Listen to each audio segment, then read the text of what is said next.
మనకి నిజమైన స్వాతంత్రం 1947లో కాదు 2014లో వచ్చింది. మోదీ గారు ప్రధానమంత్రిగా ఎన్నికై దేశానికి ఒక భరోసా ఇచ్చారు.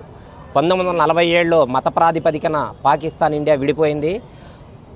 1947 ఆగస్టు 14వ తారీఖు పాకిస్తాన్కి స్వతంత్రం ఇస్తే 15వ తారీఖు లోపు 20 లక్షల మందిని ఊచకోత కోసిన పరిస్థితి.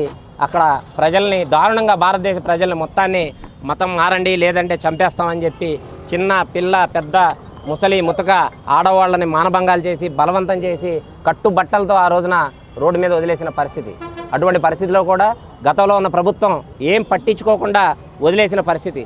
అటువంటి దాడులు లుంబిని పార్క్ అవ్వచ్చు, అలాగే గోకుల్ చాట్ అవ్వచ్చు, అటువంటి దాడులు చాలా జరిగినాయి, బాంబ్ బ్లాస్టింగ్లు.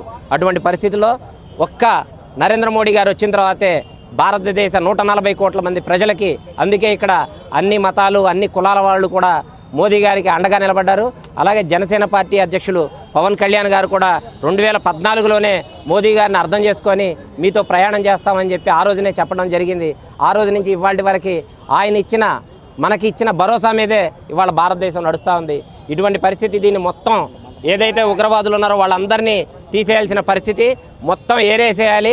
అటువంటి పరిస్థితిలో ఈరోజు మురళీ నాయక్ అసూలు బాగట్టినందుకు మేము ప్రగాఢ సానుభూతిని తెలియజేస్తూ జనసేన పార్టీ తరపు నుంచి ఆయనకి వాళ్ళ కుటుంబానికి అండగా ఉంటామని చెప్పి తెలియజేస్తూ జై భారత్. మరి ఈ భారతదేశంలో ముస్లింలు అందరూ కూడా ఈ భారతదేశానికి అండగా ఉంటున్నారు. ఈ భారతదేశంలో ప్రతి ఒక్క పౌరుడు కూడా ఈ ప్రభుత్వానికి అండగా ఉంటున్నారు. మరి మురళీ నాయక్ గారు 25 సంవత్సరాలకే మిలిటరీకి వెళ్ళి తన ప్రాణాలని అర్పించి దేశం కోసం, మరి ఆ తల్లి ప్రతి తల్లిదండ్రులు కూడా ఒక బిడ్డని పెద్ద చదువులు చదివించి ఉత్తమమైన ఏదైనా బిజినెస్ పెట్టి లేకపోతే ఉద్యోగం చేయొచ్చో, ఐఏఎస్ ఐపీఎస్ చేద్దామనుకుంటే మరి ఈ తల్లి మట్టికి మిలిటరీకి పంపించి ఈ దేశానికి కాపాడినాయన, ఈ దేశానికి అండగా ఉండు అని ఆ తల్లి మన భారతదేశానికి ఒక బిడ్డను పంపించింది.